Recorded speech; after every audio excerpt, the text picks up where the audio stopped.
saja sih perbuatan melawan hukumnya. Itu yang kami klasifikasi itu ada 8. Tapi ternyata di lapangan saya lihat banyak lagi ya. Banyak lagi, tapi 8 dulu itu.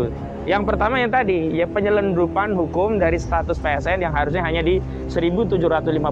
Kalau kita letakkan hanya di Kosambi, maka menurut Bang Said itu kan PIK 2 itu sebenarnya Pantai Indah Kosambi. Kalau PIK 1 Pantai Indah Kapuk, karena ada di Kecamatan Kapuk, Jakarta. Nah yang kedua Kosambi, Tangerang. Lah kok ini PIK-nya kemana-mana, ke Kronjo. Mungkin PIK itu Pantai Indah Kronjo. Kok bisa ke Tanara? Bisa juga Pantai Indah ke Tanara, ya kan? Kok bisa ke misalnya ke Mau? Oh iya, Pantai Indah ke Mau. Ya. Jadi semua jadi PIK 2 gitu. Iya. Semua jadi PIK begitu. Kenapa? Kalau sudah jadi PIK itu, rakyat tadi secara psikologi kalau melawan seolah-olah melawan negara. Padahal ini kita nggak melawan negara. Kita melawan oligarki properti yang rakus. Nggak ada kita ngelawan negara. Nggak kita gugat presiden di perkara kita. Nggak kita gugat kementerian di perkara kita. Yang kita gugat Jokowinya, Airlangganya. Memang kita tarik Kementerian Keuangan sebagai turut tergugat. Hanya sebagai apa? Bendahara negara. Kalau nanti berhasil 612 triliun bayar negara lewat Kementerian Keuangan. Jadi nggak ada motif duit di kita. Jangan dianggap kita ini cari duit di sini. Enggak ada. Mengembalikan hak kepada orang yang berhak, memberikan hukuman kepada orang yang berbuat dolim, itu saja motifnya. Nah, apalagi pentingnya kita melanjutkan perjuangan ini Bapak-Bapak. Sebenarnya ada banyak PSN, ratusan PSN di negara kita, modusnya sama. Hanya Pak, kalau saudara-saudara kita yang di Papua, yang di Rempang, yang di Kalimantan, yang di Sulawesi, nggak berdaya. Ini ya, di Tangerang saja yang dekat dengan Jakarta, dekat dengan kita, kan baru berbulan-bulan, akhirnya baru kita advokasi. Mereka nggak ada daya, nggak ada media, nggak ada tokoh.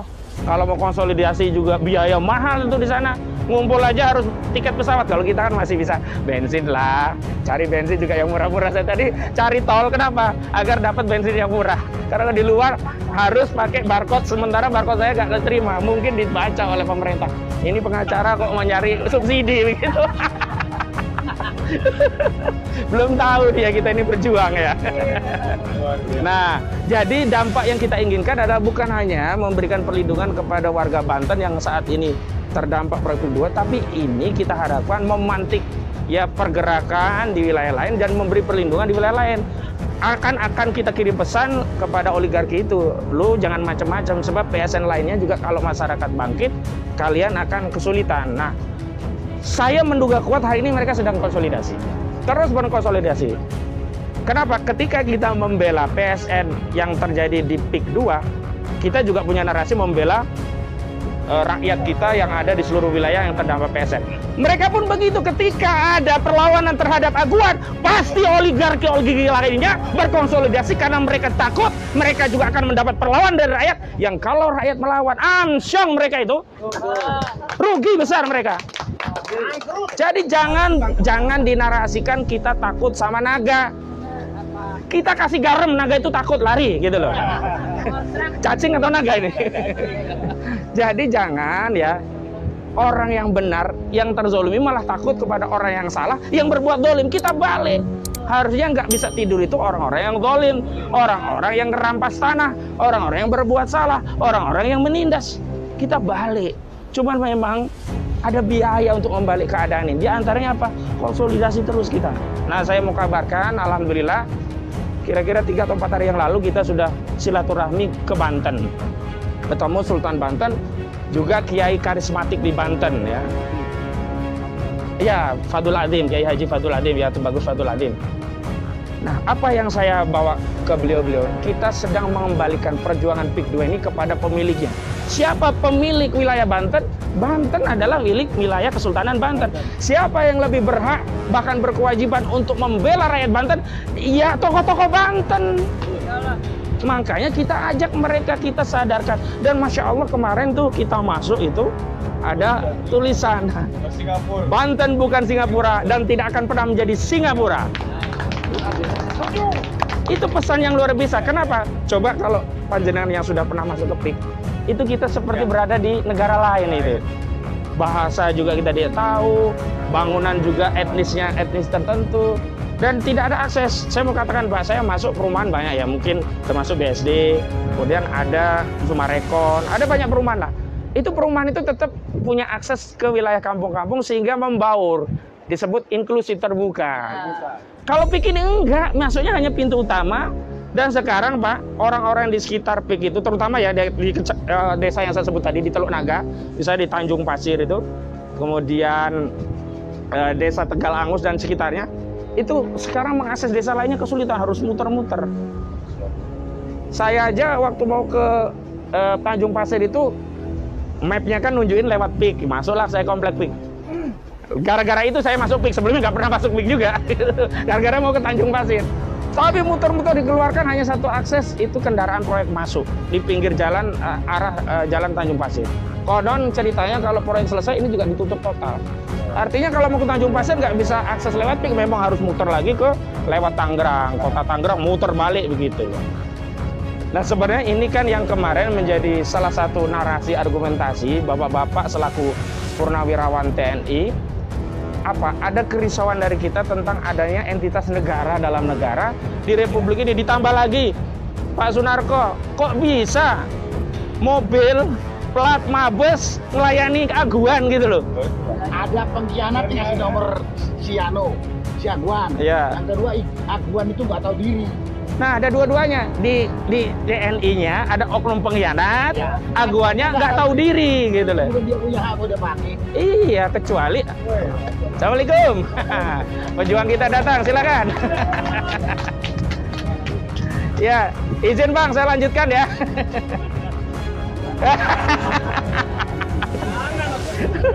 Kita makan dulu nih habis ini. Iya. Jadi, ya.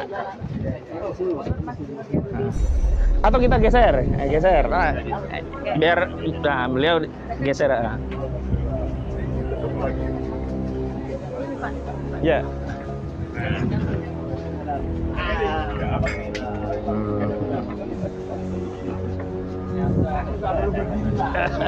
Bintang filmnya ke situ. Kayaknya kenal bapak ini deh. Nggak kenal, saya namanya Pak. Sepertinya kenal. Mana aja? Oke ya.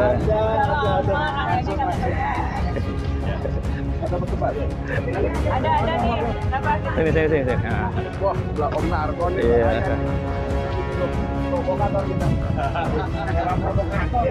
Ya.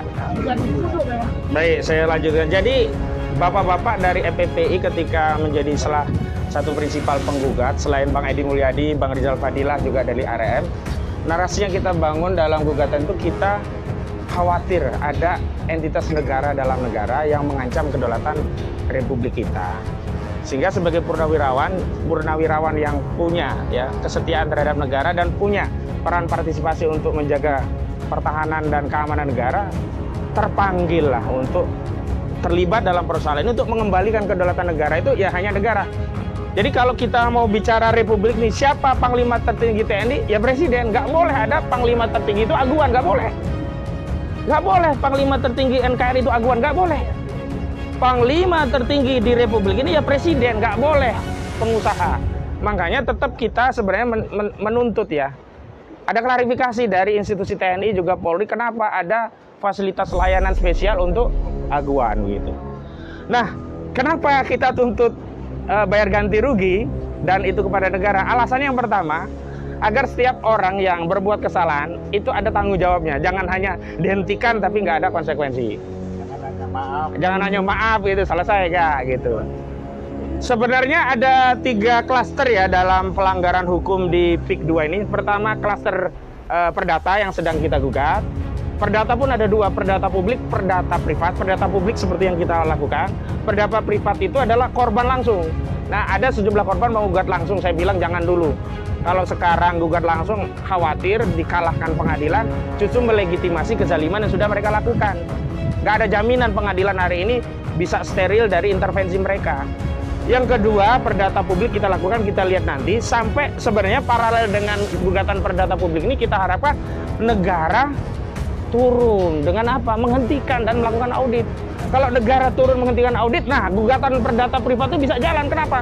Berarti hambatan publiknya sudah hilang, hambatan dari kekuatan oligarki itu sudah disterilisasi oleh negara dengan keterlibatan negara. Nah, negara sampai hari ini belum ada statement. Baru dari Kementerian PUPR, Kementerian ATR, Kepala BPN yang menyatakan rencana tata ruang dalam wilayah dari PIK 2 ini, PSN-nya masih bermasalah karena ada 1.500-an yang masih kawasan hutan konservasi, belum dilakukan konversi menjadi hutan apa begitu, belum ada konversi. Nah, yang kedua adalah KOR Tata Usaha Negara. KOR Tata Usaha Negara ini adalah status PSN-nya. Nah, kalau mau membatalkan itu memang harus melalui Pengadilan Tata Usaha Negara. Nah, kita nggak masuk ke sana. Karena kalau kita masuk PT UN seolah-olah kita bermasalah atau berperang dengan negara. Biarkan negara yang kemudian punya kesadaran membatalkan melalui kewenangan negara karena melihat rakyatnya udah kok rakyatnya sampai keleleran berjuang sendiri. Lalu negara turun dengan cara pertama membatalkan, menghentikan proyeknya, lakukan audit. Audit keuangan, audit kinerja, termasuk audit di bidang pertanahannya. Nah, disitulah nanti semua cecunguk-cecunguk yang terlibat dalam proses ini akan kebuka perannya apa. Ada yang jadi calo, ada yang tukang bohong, ada yang tukang intimidasi, ada yang ngiming-ngiming duit ya. Kan kadang-kadang nggak bisa diintimidasi, begitu ada duit selesai juga bisa begitu, dan seterusnya. Dan ada KOR pidana. Nah, KOR pidana ini memang harus lewat lembaga penegak hukum, institusi kepolisian atau kejaksaan. Tapi kalau negara belum berpihak kepada rakyat, kita misalkan membuat laporan polisi, saya menduga kuat akan diabaikan oleh kepolisian. Jadi LP kita akan ditolak, paling banter jadi DUMAS atau pengaduan masyarakat. Kalau pengaduan masyarakat ya kurang lebih seperti laporan kemarin di Barreskrim itu. Jadi hanya diterima tapi tidak ada follow up atau tidak ada tindak lanjut. Dan terakhir, karena sudah datang juga Bang Said Didu juga dengan Bang Edi Mulyadi, terakhir dari saya adalah yang paling penting itu adalah menjaga soliditas dari para pihak dan juga masyarakat agar membersamai kasus kita. Saya lihat Pak di sosial media, kasus ini udah bukan sedikit berbalik menurut saya. Berbalik dukungan itu justru kepada korban PIK sekarang ini. Kenapa? Karena masyarakat yang punya nurani termasuk para korban ini sekarang semua sudah berani bicara. Di sosial media, di berbagai... Yang belum balik kecuali si Yoris. Oh iya.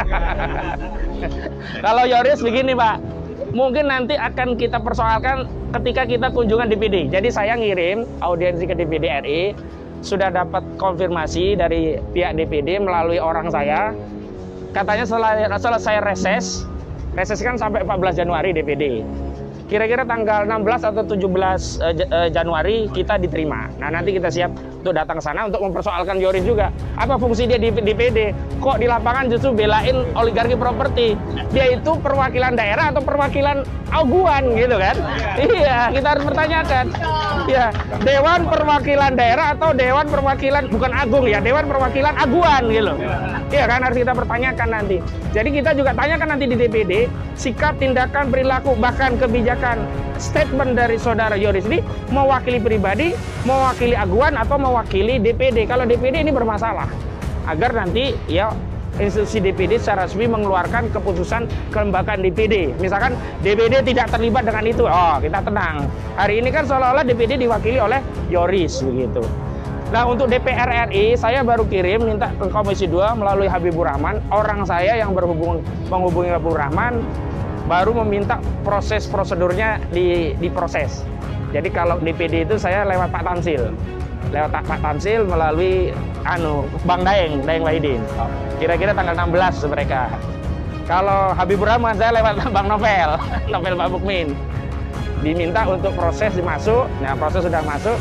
Tanggapan lebih lanjut, dugaan saya juga menunggu setelah reses karena sekarang ini DPD dan DPR RI sedang reses sampai tadi 14 Januari 2024. Jadi itu saja yang bisa saya sampaikan. Mudah-mudahan ini bagian dari ikhtiar kita, niat kita untuk bisa menolong saudara kita, karena memang kita diperintahkan oleh agama kita ketika ada kedoliman itu kita diminta untuk menolong, bukan hanya yang didolimi, bahkan yang mendolimi. Nabi SAW bersabda, unsur akhaka doliman au madluman, tolonglah saudaramu baik yang terzolimi atau yang berbuat zolim. Para sahabat bertanya, ya Rasulullah, kalau aku diperintahkan untuk menolong orang yang terzalimi, masuk akal gak? Ya saya paham lah ya Rasul, tapi bagaimana caranya saya menolong orang yang berbuat dolim? Caranya adalah cegah atau dengan menghentikan kezaliman. Jadi Pak Aguan, kalau dalam akidah Islam, saya mengkritik PSN itu dalam rangka menolong Aguan agar zalimnya tidak terlalu banyak dan berhenti rakyat. Demikian, Assalamualaikum warahmatullahi wabarakatuh. Luar biasa. Terima kasih banyak. Kita tambah segar, istilahnya vitamin betul-betul menambah semangat kita. Rekan-rekan, ini kebetulan hanya karena kemurahan Allah.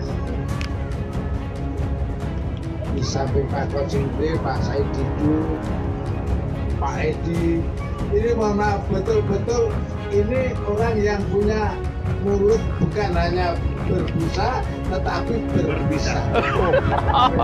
Jadi ngeri. Dan sebelum saya rahasiakan apa setelah ini, saya mohon Pak Said Didu, ini orang langka ini, pejuang tangguh. Mohon memberikan suntikan kepada kami ini. Bapak bisa memanfaat waktu 10-15 menit. Terus diakhiri Pak Edi. Karena ini Pak Edi itu juga kurang berjalan sebenarnya. Iya, kurang berjalan. Jadi Bapak yang menyimpulkan semua, baru nanti terakhir saya libas semuanya. Ya, silakan. Pak Edi dulu katanya. Cek awal tes. Kalau tes orang miskin. Kalau cek Kurang kaya. Bismillahirrahmanirrahim. Assalamualaikum warahmatullahi wabarakatuh. Waalaikumsalam warahmatullahi wabarakatuh. Alhamdulillah, salawat dan salam semoga limpahkan pada Nabi Muhammad Sallallahu Alaihi Wasallam serta keluarga, sahabat dan pengikutnya. Amin. Pak Sugeng Waras, apa tentara itu yang tidak pernah mati ya? Dahsyat ya, luar biasa. All soldier never dies. Semua tentara nih. Saya beruntung pernah mampir ke kediaman beliau. Ngobrol ngalor ngidul bercanda. Malam-malam ditraktir makan apa tuh, ada angkringannya di Bandung sana. Oke, jadi memang sebetulnya pertemuan-pertemuan seperti ini menjadi sangat penting, apalagi para senior yang mantan-mantan ini. Tadi istilah Pak Sugeng cocok banget, ada vitamin-vitamin tambahan. Karena saya kira ini dalam rangka kita membersamai rakyat, ya. Alhamdulillah diawali perjuangan Bang Said Didu sekitar 7 bulan yang lalu, terus sampai 5 bulan beliau masih pakai semboyan kami di Pelajar Islam Indonesia dulu, tandang ke gelanggang walau seorang, ya. Betul-betul soal seorang, tapi kemudian Allah gerakkan hati para pejuang yang lainnya, tokoh-tokoh nasional dan sebagainya. Kalau beliau sih dari awal juga sudah bunyi terus, luar biasa. Ya, akhirnya kita bisa bersama-sama, dan alhamdulillahnya lagi tadi bahwa rakyat Banten juga sudah mulai berani bangkit bersuara, ya. Dari mulai bikin video-video yang dulu foto bersama sama Bang Said aja langsung takut ya, dipanggil malamnya. Saya mendampingi beliau pertama, ada warga yang mengaku boro-boro Bang kami melawan, kami nongol sedikit aja malamnya datangnya orang polsek, kami takut sampai terkencing-kencing di celana, dia bilang begitu.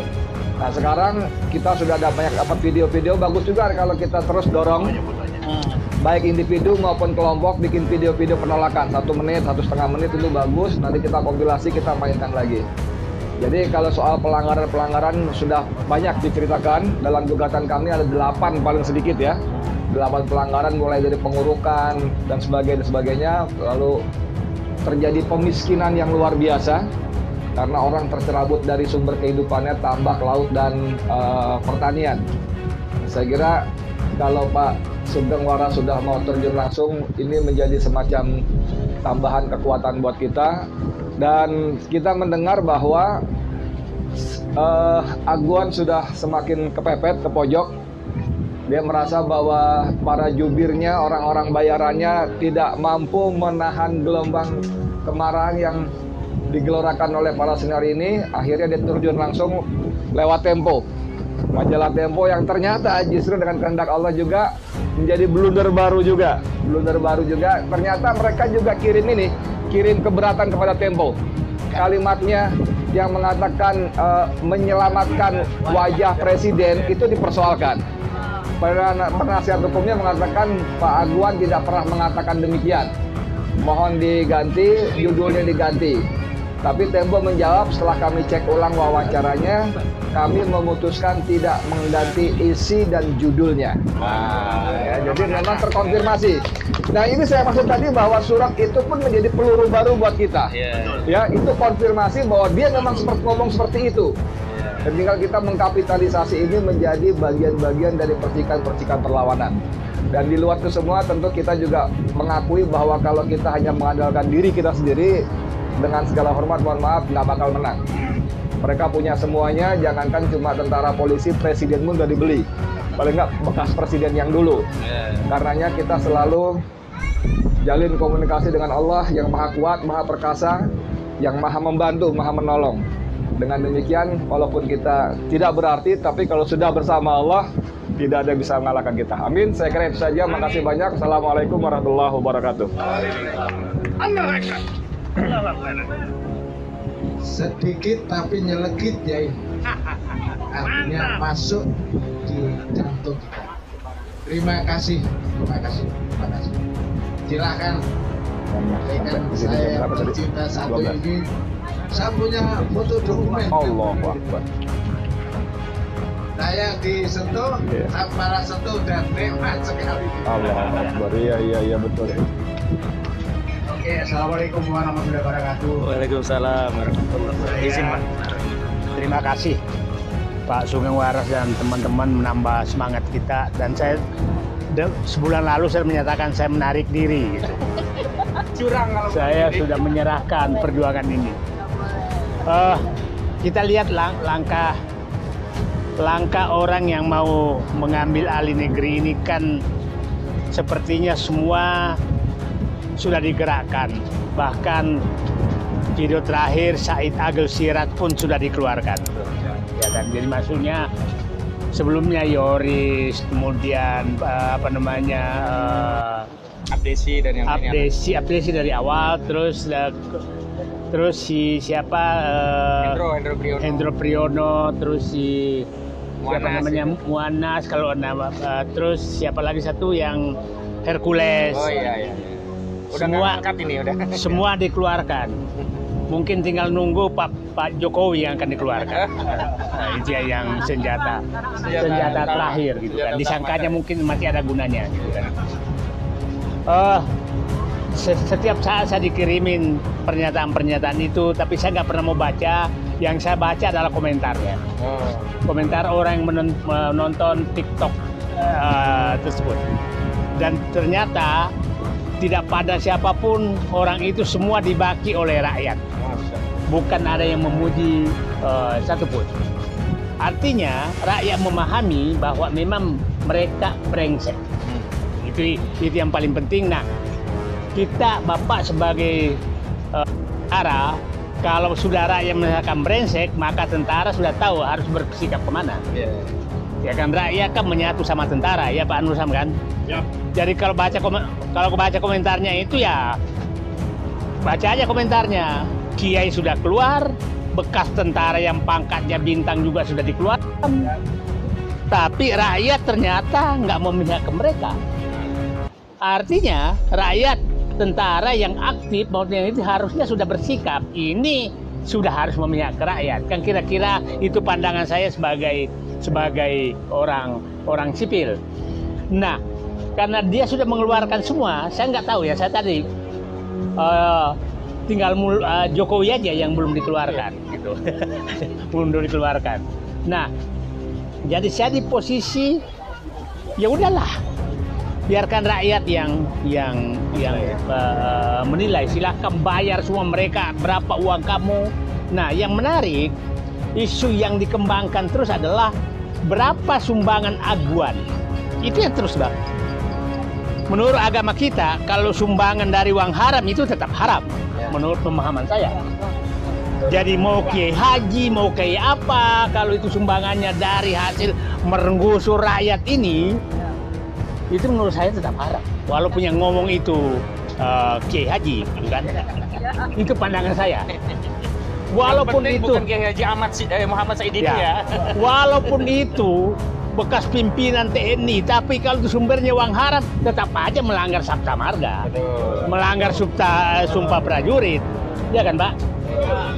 Nah, bukan karena sumbangannya. Kalau hasil rampokan, ya harusnya nggak diterima dong yang menjadi pemujinya, gitu kan? Nah, jadi yang kita persoalkan sekarang, pantaskah bahwa mereka memuji-muji sumbangan dari hasil merampok rakyat, merampok negara? Itu yang pertanyaan saya pertama kepada orang yang sedang memuji-muji aguan karena sumbangan. Itu siapapun dia. Oke. Nah, kita lihat sekarang. Itu kan yang keluar terus sekarang. Dikeluarkan, kami dapat sumbangan begini, kok nggak malu gitu loh. Kok bangga malah menerima sumbangan dari perampok rakyat, perampok negara. Oke, Pak, penadah. Ya, penadah. Saya agak kasar sebenarnya. Belak-belak. Nah, kita yang selalu yang dipersoalkan yang kedua adalah katanya menampung tenaga kerja, kan hanya dua itu. Jadi keluarkan sekarang. Dia penyumbang dan dia penampung tenaga kerja. Nah, dia nggak pernah menghitung berapa nelayan, berapa petani, berapa petambak yang digusur dan tidak punya harga diri. Hilang penghasilan, hilang harga diri. Loh, tuh tahu nanti menjadi pemungut sampah di komplek yang dia bangun. Iya kan? Itu faktanya nanti. Jongos di wilayah itu. Kan kita tinggal semua di komplek. Ada nggak sih bekas yang punya tanah itu menjadi pemilik tanah? Paling tinggi dia jadi satpam paling tinggi. Oke? Cleaning service paling tinggi. Terus dianggap menampung tenaga kerja. Itu namanya menjual harkat dan martabat bangsa yang dihitung sebagai tenaga kerja. Jadi bagi orang-orang yang menganggap menampung tenaga kerja tapi menurunkan harkat dan martabatnya, nasionalismenya kita harus pertanyakan. Oke? Jadi masih pihak-pihak yang menganggap terus bahwa menampung tenaga kerja, ya tapi kau jual harkat dan martabat bangsamu. Hartabat martabatmu menjadi jongos kepada warga asing yang mau masuk di sini, tapi kau bangga. Oke, jadi jawaban kita hanya dua sekarang menghadapi dengan mereka. Wahai penerima sumbangan, pengembang ini, malulah. Karena itu adalah sumbangan dari hasil pemerasan dan perampokan terhadap rakyat dan negara. Malulah. Bagi pihak-pihak menyatakan menampung tenaga kerja, kau sudah menjual harkat dan martabat bangsa kamu, tapi kau bangga menjual itu. Itu nasionalisme saya sudah pertanyakan. Bagi saya lebih bangga nelayan yang mencari ikan daripada dengan harkat dan martabatnya dia ada dibanding jadi jongos para oligarki di dalam komplek itu. Ini yang menariknya. Jadi variabel yang dimasukkan, dia menghilangkan semua, hanya menyatakan uang dan uang. Ini yang bikin sedih saya. Nah, kita tidak pernah persoalkan. Yang kita persoalkan kan selalu hanya 4 hal. 1, kenapa kau gusur rakyat dan mengakui seakan-akan wilayah ini sudah kekuasaan kalian? Itu kan. Dan seakan-akan Anda punya hak mengusir siapapun yang ada di wilayah yang Anda inginkan. Nggak ada isinya loh Pak Sugeng itu. Dia hanya menyatakan saya mau ngambil mulai dari pik Pantai Indah Kapuk sampai asal Bapak, saya dapat bocor. Masih ingat kan jembatan Suramadu? Jembatan bukan jembatan yang mau direncanakan Selat Sunda. Oke, Pak. Jembatan Selat Sunda.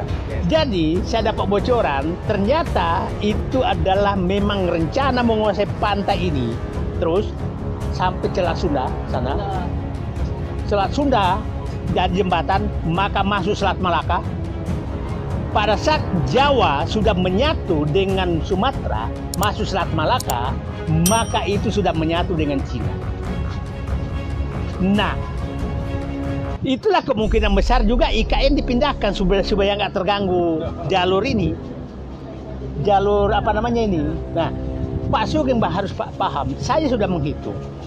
Ekonomi Indonesia yang harus lewat Selat Sunda kalau jembatannya jadi, itu sekitar 42-45%. Ekonomi Indonesia yang kesedot dari Jawa ke Sumatera sampai Selat Malaka masuk Cina, 42-45%. Jadi, siapapun yang menguasai ini nanti, maka negara ini sudah bagian dari Cina ekonominya, nggak bisa lepas. Karena jembatan Selat Sunda akan dibangun oleh Cina dan ini semua sudah dikuasai. Jadi ini rencana mereka jangka panjang. Masih ingat pernyataan mereka yang awalnya menyatakan PIK 2 itu hanya 1.680 hektar, kemudian naik menjadi 68.000 hektar, kemudian terakhir menyatakan 35.000 hektar. Ya kan? Yang saya awalnya mengatakan perkiraan saya 100.000 hektar. Itu dan lebih luas dari Singapura. Jadi bapak-bapak lewat bapak-bapak bisikanlah yang masih punya jiwa sabta margais, jiwa patriotisme, sumpah prajurit. Ya kalau masih ada temannya Tribrata itu juga masih bisa diperbaiki, ya perbaiki juga lah. Nah, ini negara ini jadi jangka panjangnya bayangan saya adalah memang ingin menyatukan Indonesia dengan Cina dengan menguasai mulai pantai itu sampai ke Merak, sampai jembatan Selat Sunda, sampai nanti ke jembatan Selat Malaka. Kalau Selat Malaka udah masuk, maka sudah ekonomi kesedot ke sana. Jadi nggak perlu lagi. Nah, mereka juga masuk lewat sana semua. Nah, ini yang kita harus baca.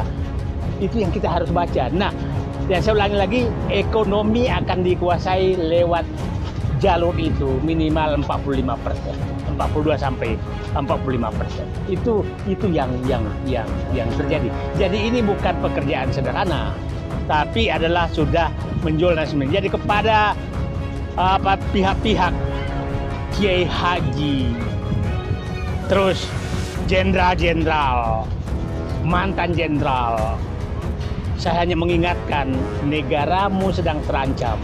Jangan jual murah ayat-ayat yang kamu sudah kuasai. Jangan buang sabta margamu, jangan buang sumpah prajuritmu. Negaramu sedang terancam.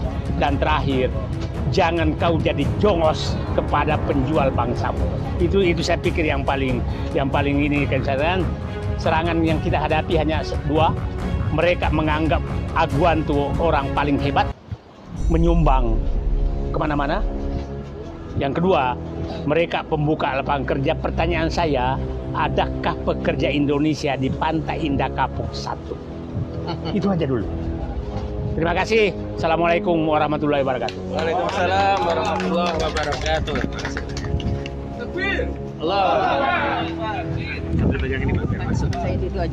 Luar biasa, betul-betul lengkap kita hari ini. Ada 4 tokoh ini saya sudah merasa menang. Ada Pak Narko. Saya umpamakan kalau wayang Jawa itu Pak Punokawan, anggaplah beliau itu Semar. Sembarang nggak sama. Terus ada Pak Said Didu, itu ada namanya Gareng Mbak. Udahlah. Terus yang ketiga ada Pak Ahmad Kozinuddin Petro. Dan yang keempat Pak Edi Mulyadi, itu Bagong. Pak, 4 ini adalah orangnya sederhana tetapi kehebatannya luar biasa. Kemana-mana dia selalu membawa 3 hal. 1, tentang pendidikan. 2, tentang informasi. Dan ketiga, tentang hiburan. Udah ada di 4 orang ini. 3 ini luar biasa. Terakhir, saya menyampaikan bahwa meskipun kita purnawirawan harus disiplin. Jadi kalau makan siang jam berapa itu harus disiplin tepat waktu. Jadi saya mohon waktu 5 menit aja, habis itu kita makan siang. Dan setelah makan siang nanti dengan hormat para tokoh ini sebagai warga kehormatan FPPI, karena FPPI akan memberikan pernyataan sikap, mohon nanti mengorbankan waktu untuk bersama-sama kami. Dan ini suatu hari yang luar biasa kita bisa bersama Pak Tokoh. Sebagai balasan saya 5 menit memberikan informasi kepada bapak-bapak. FPP ini tadi sudah saya bekali. Nyali mental, harus berani. Kenapa berani? Karena kita di pihak yang benar. Loh, kok bisa? Benar? Iya. Kita berbicara masalah negara. Secara unsur jelas, ada pemerintah, ada rakyat, ada wilayah, ada pengakuan negara lain. Alasan kita bahwa kita benar ke pemerintah, kita itu bukan melawan pemerintah, tetapi kita membantu pemerintah. Yang kedua kepada rakyat, kita bukan melawan rakyat, tetapi kita membela rakyat. Dan yang ketiga masalah wilayah, kita menjaga wilayah. Jadi membantu pemerintah, membela rakyat, menjaga wilayah. Itulah yang membuat kita bernyali berani dan benar. Kemudian semua juga tidak terlepas dari semua itu adalah berdasarkan keridhaan Allah. Maka dalam mengakhiri ini dengan hormat saya persilakan apakah Pak Edi atau Pak Ahmad Kozinuddin untuk memimpin doa kita. Oke deh, doa sekalian deh. Iya. Statement Apa mau pakai ini kak? Saya. Bapak-bapak sekalian mohon izin ya, kita doa bareng-bareng. Kita dengan awali membaca umul kitab. Biridha'illah wa lisafa'ati Rasulillah. Al-Fatihah. A'udzubillahi minasyaitonir rajim. Bismillahirrahmanirrahim.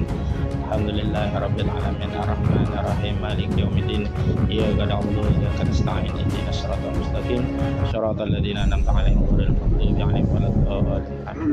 Bismillahirrahmanirrahim. Alhamdulillahirabbil hamdan syakirin hamdan na'imin hamdan ya'fi ni'ama wa ikfi mazidah ya rabbana lakal hamdu wa lakal syukru kama yanbaghi li jalali wajhikal karim wa 'azimi sultanik.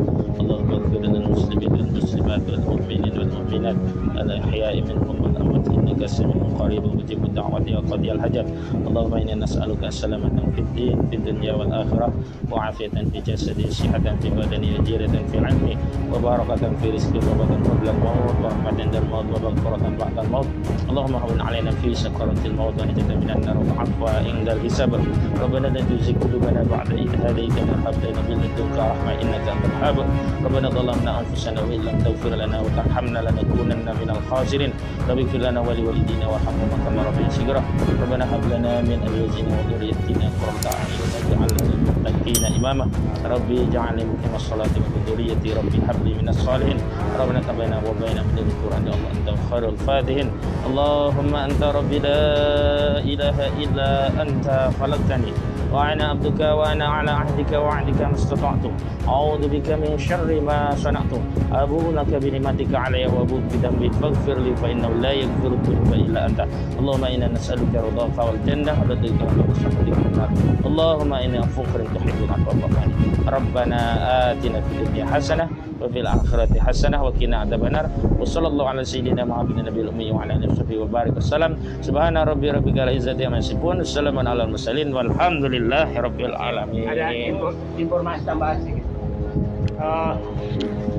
Bapak tadi datang melihatkan betapa sawah-sawah sudah terancam untuk digusur, ditimbun. Saya hanya menyampaikan perhitungan ekonomi. Mencetak sawah baru itu butuh sampai layak itu 75 juta per hektar. 60 sampai 75 juta per hektar. Empang itu 100 sampai 150 juta per hektar. Coba bayangkan kalau saya sebagai Presiden Prabowo, daripada saya cetak sawah baru di Papua, ini kan mau dibeli hanya 500 juta per hektar. 500 juta per hektar. Nah, artinya mending saya pertahankan tanah